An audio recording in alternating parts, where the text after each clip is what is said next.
to add. Well, good morning, stroke warriors and families and caregivers everywhere. This is Ralph with Stroke Warrior Radio again. Today we have a special treat, a survivor and a provider, resource provider. Our guest today is Jeff Babb. How you doing, Jeff? I'm great, Ralph. Thanks for having me. Oh, my pleasure. Thank you for doing this. You're uh, you're here in Bend, aren't you? Bend, Oregon? Yes, I've been in Bend for about 24 years. Oh, wow. Okay, I've been here about 3.5. I guess you like it. I do. Yeah, we're staying here. What'd you do before your stroke? I was a fire ecologist for the Bureau of Land Management and the Forest Service. Okay.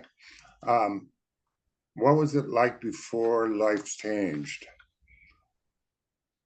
I was a very active outdoor person. I worked in the outdoors, doing fire ecology and firefighting. Very active with my family as far as skiing and biking and climbing and just being outside. So Wow. outside was my life. Yeah. So what happened? When did you have your stroke? I had my first stroke in or on November 10th of 2005. Okay. And what type of stroke did you experience and what were the causes? If you I know what the had causes a, I'm sorry, I had a ischemic brainstem stroke caused by a piece of plaque that moved up from my heart and uh, affected my brain stem, resulted in me being quadriplegic or weak in all four limbs. oh my, wow. And you said first stroke? My first stroke, my second stroke was 12 years to the day, November 10th, 2017, from the first stroke. And Wow. that also happened to be in the brain stem on the other side.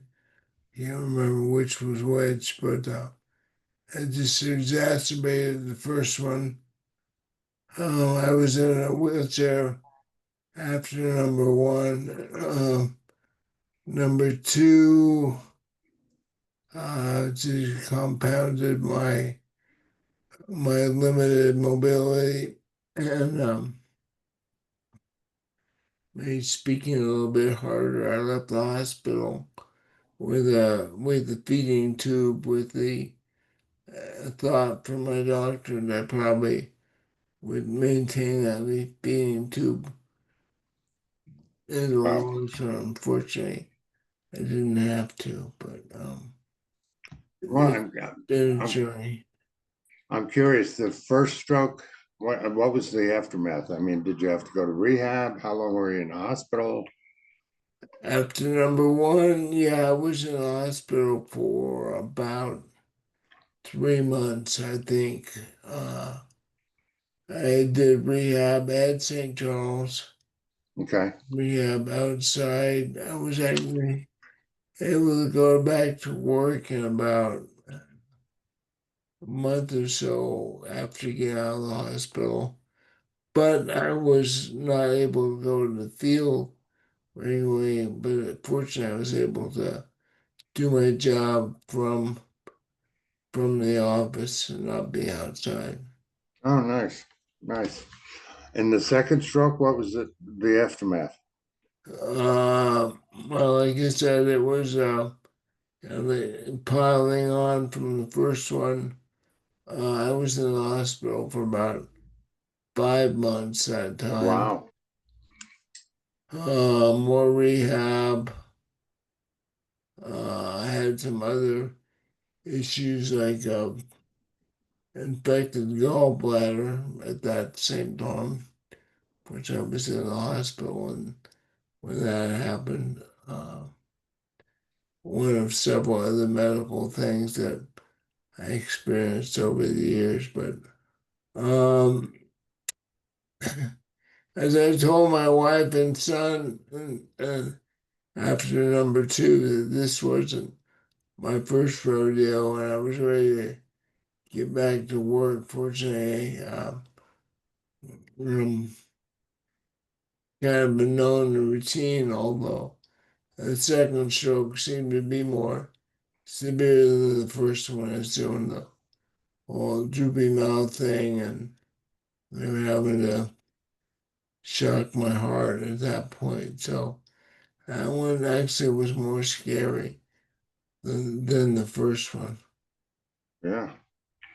Did you face additional setbacks or I think one of the things that's so amazing about you is how positive you always are.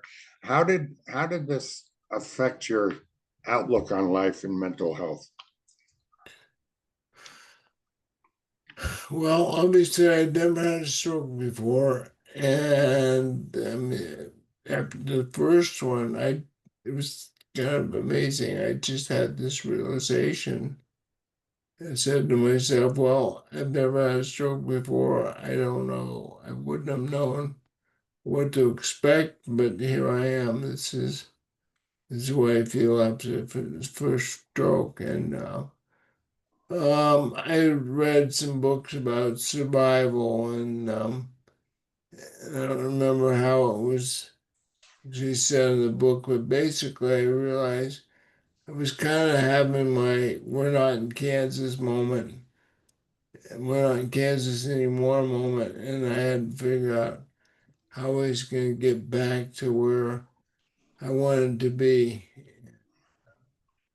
Just first thing, I just thought back to my athletic training when I was younger and how I visualized where I wanted to go, what I wanted to do. And so again, literally went back 30 years to being in high school and just pulled out some of my positive thinking training from that time. And that was a big help. But that thinking led me to where I wanted to be, which was outside and how I was going to do it. And so rather than kind of dwelling on what I didn't have, I thought more about where I wanted to be and how I was going to get there. And that just was my primary mindset, was thinking about where I wanted to be and how to get there, and not dwelling on the negative stuff, which would have been very easy to do. What caused that? What caused that? Was there something that clicked for you that you realized you had to adapt or transform your recovery path? Um, yeah, obviously, it was in a different place. I didn't have the tools that I would have had early on, and so I had to rely on trainers and other people to help me uh, with my rehab so that I can move forward. I didn't know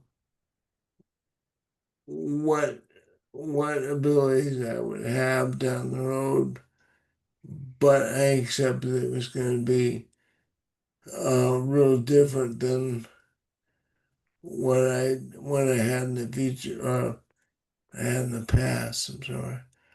Um, so I just had to adjust my mindset that uh, growth and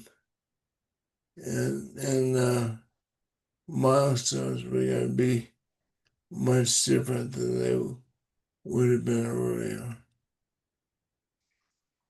Is that the point that inspired Advent Chair? Uh, yeah, it was all part of the same thing that, again, in my desire to be outside um, for work and play, we tested the limits of my original ski tired wheelchair that was going to be very limiting in where I could go, whether it was a field trip or working in a fire camp or doing things with the family that was going to have to find a different way to do it. And even taking what was considered an offer wheelchair was very limiting. I didn't have any arm strength, or very much arm strength, so I'd rely on my wife or others to push me. And again, standard wheelchairs, even the off-road version that we had, wasn't made for easy pushing, somebody helping. So it was just a matter of adapting. Fortunately, I had some friends with the wherewithal to help me tinker and try some different things, and that led to our first chair with big tires and brakes and handlebars, and we pushed that until we broke it. Every difficulty brings a new idea, right? Yes. Oh, well, tell us about the adventure a little bit, the concept, the creation, and how we got there. Well, again, it just kind of grew that we tried something and there were limits to that, and ultimately, um, we had this off-road chair built up with some added-on parts, and I was stepping back. My goal earlier had been the going to healing range physical or therapeutic riding. I would realize that maybe I could go horsebacking rather than backpacking. I could go somewhere with a horse, and maybe I could go to the Grand Canyon and ride a mule because they had that in place. I realized, unfortunately, that I was nowhere near ready to ride a mule in the Grand Canyon, but maybe my my wheelchair at that time would be ready. So we took that to the Grand Canyon, 2 miles in, and we broke it Oh, and had to get Park Service to help us get out. It wasn't a rescue, but we needed help getting out. But fortunately, we were only 2 miles in because if it had been more than 2 miles, it would have been a whole different story getting back out. But that was the best thing that happened to us because it caused us or allowed us to start over again. I was introduced to a really good design engineer, and we literally started from the ground up. And along with Jack, the engineer, we had a therapist and a physical trainer, a ah, wheelchair expert, and a couple other people we got together right in the beginning. And like I said, built the chair from the ground up. And that's where we are now with a chair that is made to be pushed and pulled. It's made to accommodate people helping, whereas other chairs, intending to be light, don't have a lot of opportunities to grab and push and pull. And that's what the Yeah. adventure is. And what's the mission behind Adventure? It's to allow people with mobility challenges to access and more fully enjoy the healing powers of nature and being outside. Um, that's one of the bigger mission of the honor project who makes the adventure. Get people outside, to get them out where they can more fully experience nature and all the good energy that comes with that. Wow. How does it differ from a traditional wheelchair? Well, again, typical wheelchairs are meant to be as light as possible, particularly if somebody's propelling themselves.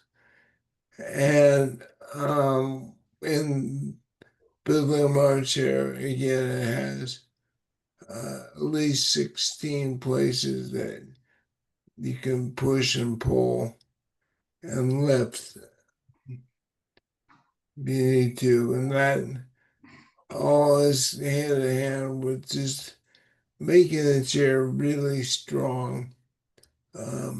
So it weighs about 75 pounds, which is heavy for a wheelchair. Yeah.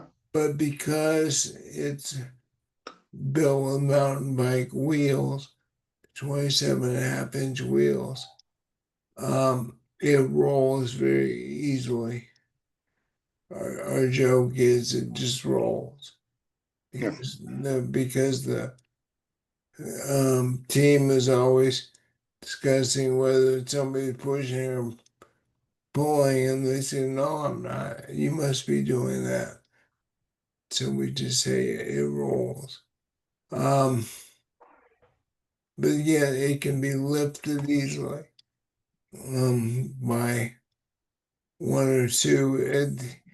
It can't be propelled by the rider. It has to have at least one person pushing. Hmm. But It's a three-wheeler, right? it's in its all terrain mode. It's a three-wheeler, 27.5 inch mountain bike tires in the back with a 20 inch BMX wheel in the front. But the beauty of it is that front wheel can be taken off very easily with a couple detent pins and put the 6 inch casters down, and it becomes a standard wheelchair that's 31 inches wide and can go into buildings, hotels, restrooms, restaurants, Nice. So etc. So, totally convertible. yeah. I know you designed it because of your stroke, but who's it designed for? It's not just stroke people, is it? Now, one of our big incentives was to make it available to kids. My wife and I met teaching at an outdoor science camp for kids in the Portland area. And in the 80s, when we worked there, we didn't have kids in wheelchairs because they weren't set up for, for wheelchairs. So we now are really proud. The fact that the event chair is in 14 outdoor schools or summer camps for kids across the country. And we're just really tickled by the fact people can get out. On the other end, we've had a 94-year-old woman I get up to Todd Lake because she hadn't been there in 20 years. We've allowed younger families with children with disabilities, allowed them to get out and explore nature that their strollers or other things they've grown out of wouldn't allow them to do. And so everywhere in between 94 and 6, adventure helps people with mobility challenges be outside. Beautiful. I'm sure you've got some kind of favorite story about an adventure user or from Adventure. Tell us about your favorite success story. I could go on with lots of stories. I think that's the neat thing about this, but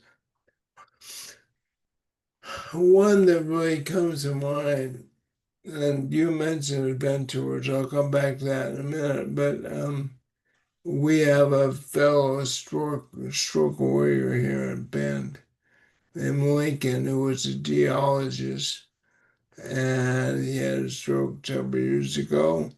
So now he's very limited where he can go.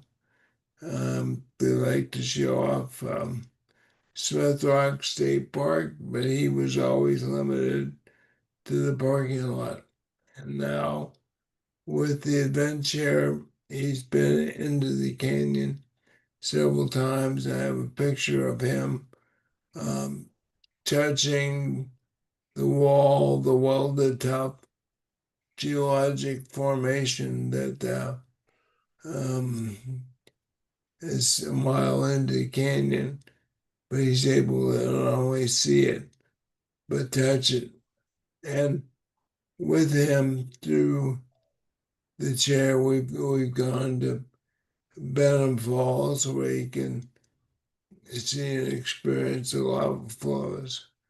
And I have a picture of him as well at Shevlin Park interpreting the geology right there.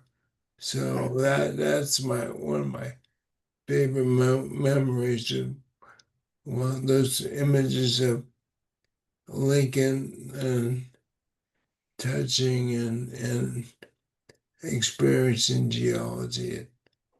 It's So really so neat. cool. I'm I've seen your film on your adventure, and I'd love to hear more about. I'd love our listeners to know more about what happened with that.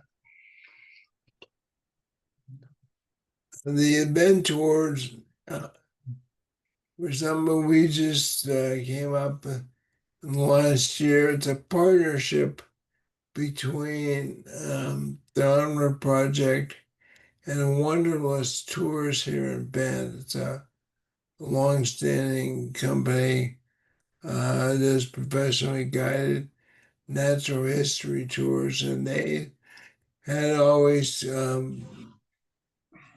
had as their um, ethos was to get people outside wherever they wanted to try and go, but they were limited in their equipment, and so um, I proposed that we partner with them to use Adventure to allow them to have accessible guided trips. And we submitted a grant to the Visit Central Oregon Future Fund program and received a grant to do a pilot project last year to do a number of trips and buy some more adventures. And they've been very successful. And we were successful enough that we are awarded the Partnership of the Year award by uh, uh, Travel Oregon at the Governor's Conference on Tourism last Nice. April. So we're just really excited about that and beyond our planned adventures now. Wunderlist is able to take requests from clients who want to use a chair.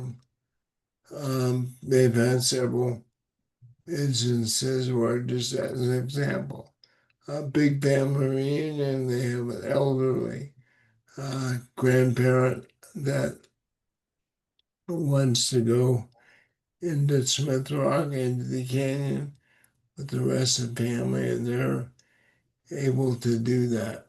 It's Fantastic. pretty satisfying. What's your hope for the future of adaptive adventures and inclusion in nature?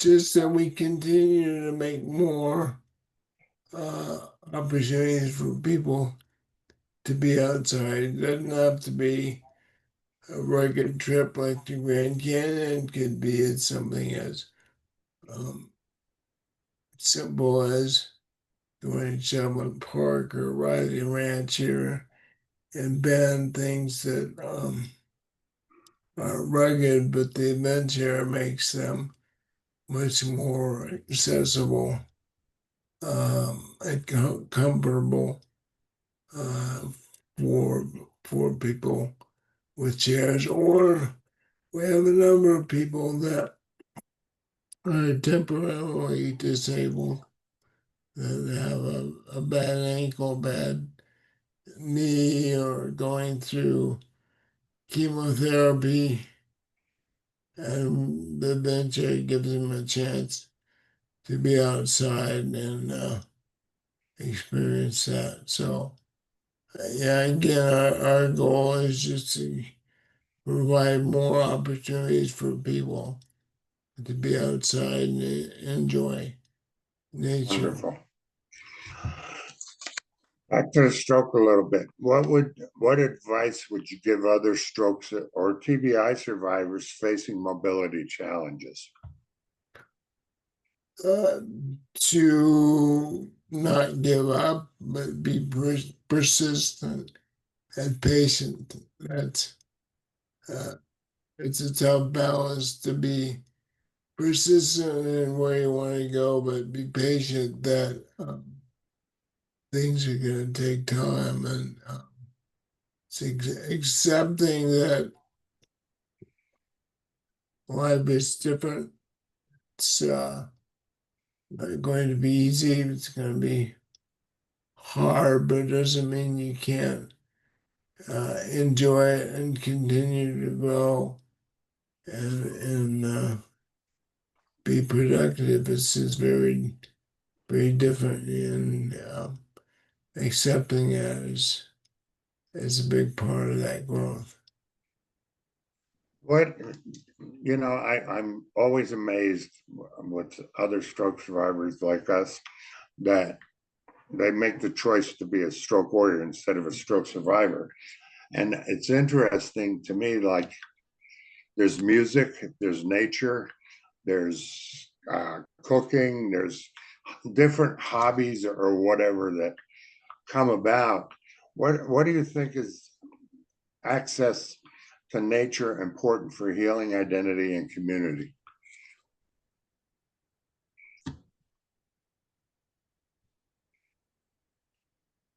Just being in nature is quiet and soothing, and at the same time, you can be focused on little things or focused on big things. But being immersed in nature just provides the right setting and environment for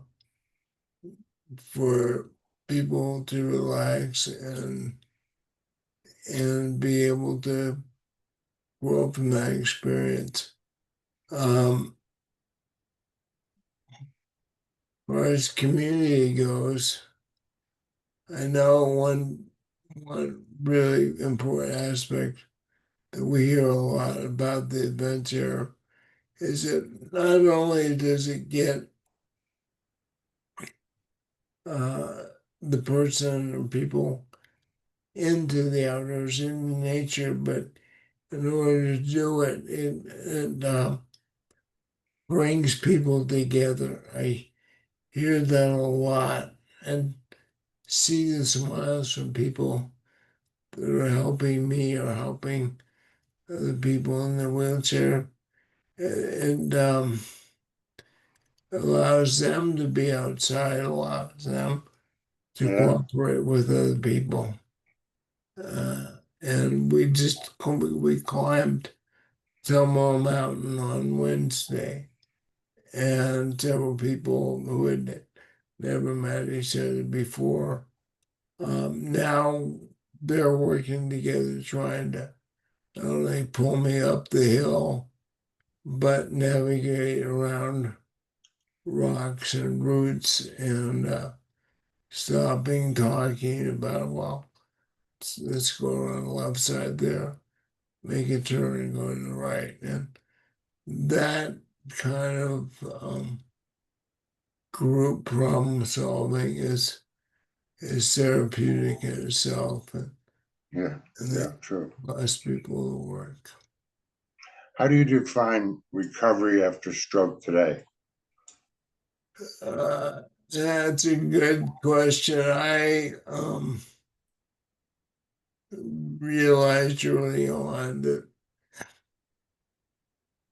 recovery wasn't quite a word I wanted to use because I was never going to be back at the place I was pre-stroke.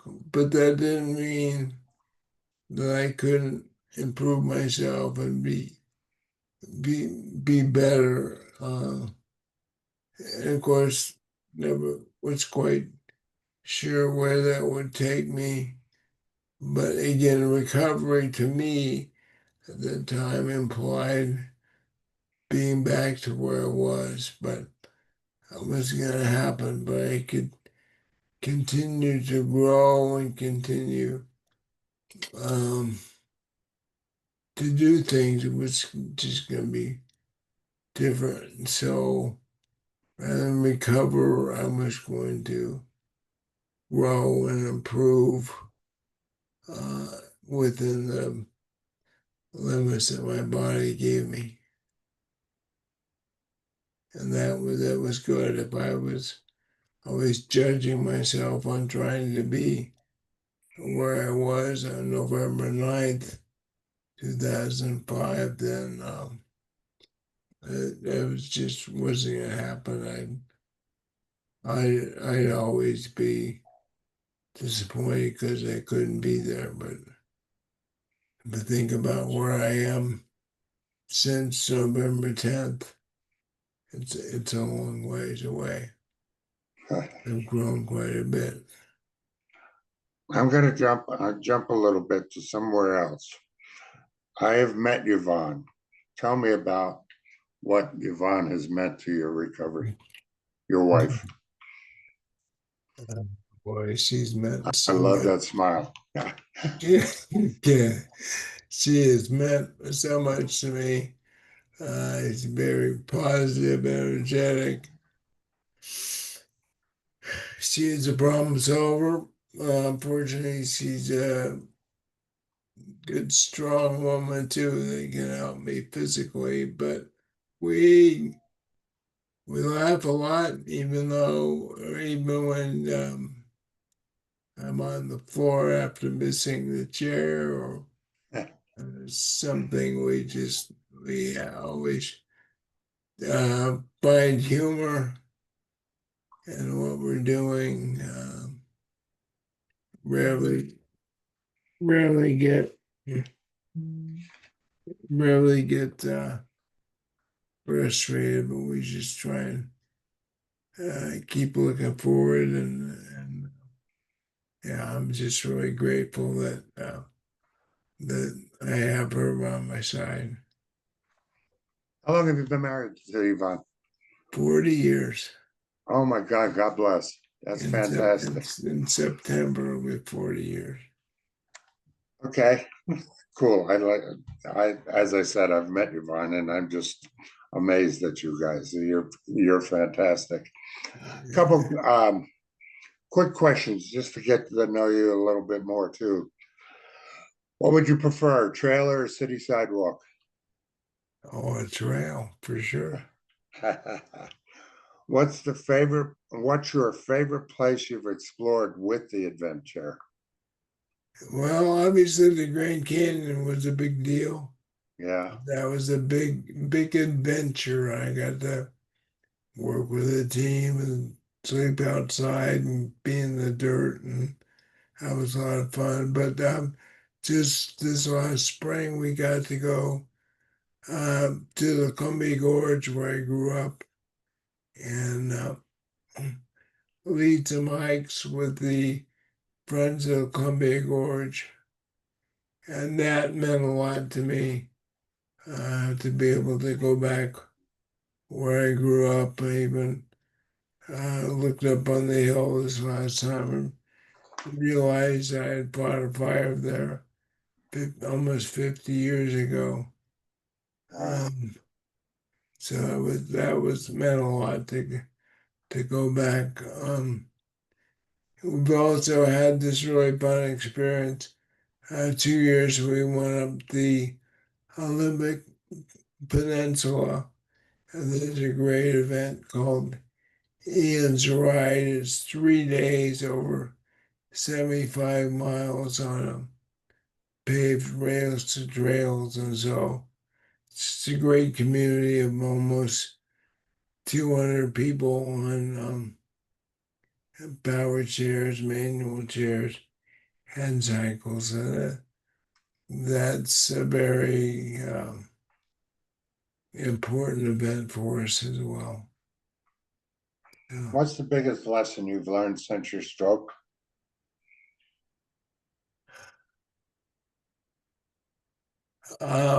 I didn't learn it, but I'm reinforced that uh, patience is a very important virtue for me to be patient with myself and importantly, be patient with the people that are trying to help me.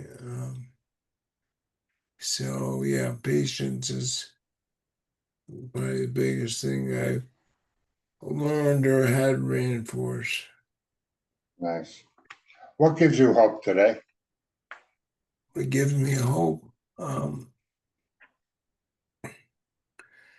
that there are bright, bright things to keep me going, and I encourage other people to find the little things in life that give them joy and reason to keep going. And it's a really dark time in the world right now, but I can find hope in knowing that um, I can help people have positive lives. So Nice, that's what gives me hope is helping other people. nice. What would you say to your past self in the hospital? Um,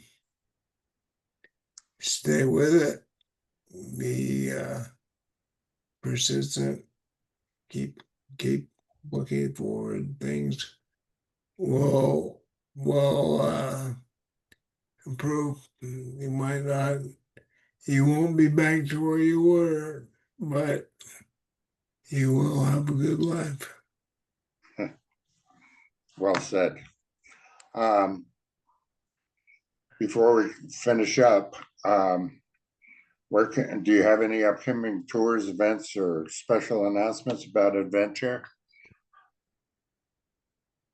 You could let me. I do. We have a couple more event tours coming up. On August 30th, we have an event tour at Crater Lake.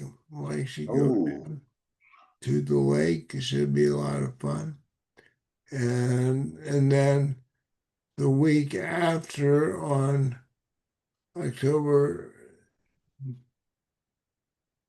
September 6th, our adventure will be at Paulina Creek, south of Bend.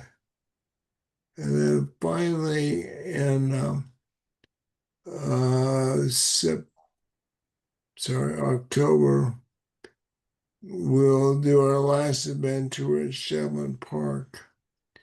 And that's time to be hopefully close to peak colors, um, fall colors Nice.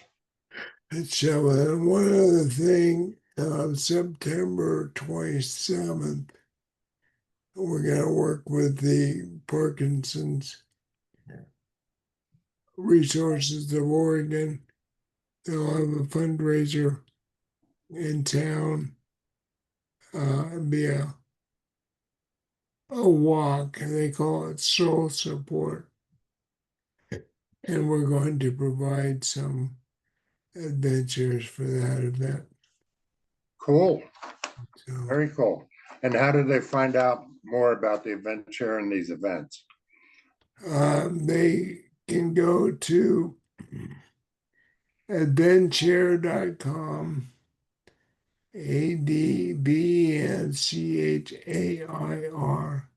advenchair.com, and our website is updated regularly. There's a really good events page.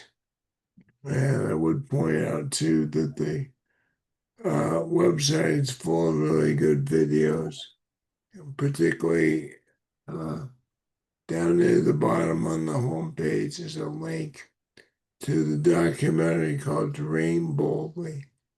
And that's about our trip to the Grand Canyon in 2022, which is if I weren't in, I still think it's a great story. So encourage people to look at that. And you're on Instagram at The Adventure and on Facebook at Jeff, Geoff space Babb, Babb, correct? Correct. Or we do have an adventure page as well Oh, okay. on Facebook. And again, that's Advenchir. AR. Anything else you want to add to that, Jeff? I just thank you for bringing me on, but I'm also thankful to be a stroke survivor in Bend. We have great resources, everything from organized adaptive sports to healing range and destination rehab. There's outdoor physical therapy. And of course, a big thanks to the Stroke Awareness Oregon and Stroke Warrior Radio. Thank you. Thanks so much for having me. It has been an absolute pleasure, Jeff. Thank you very much. We'll talk soon. All right. Thank you, Ralph. All right. Bye.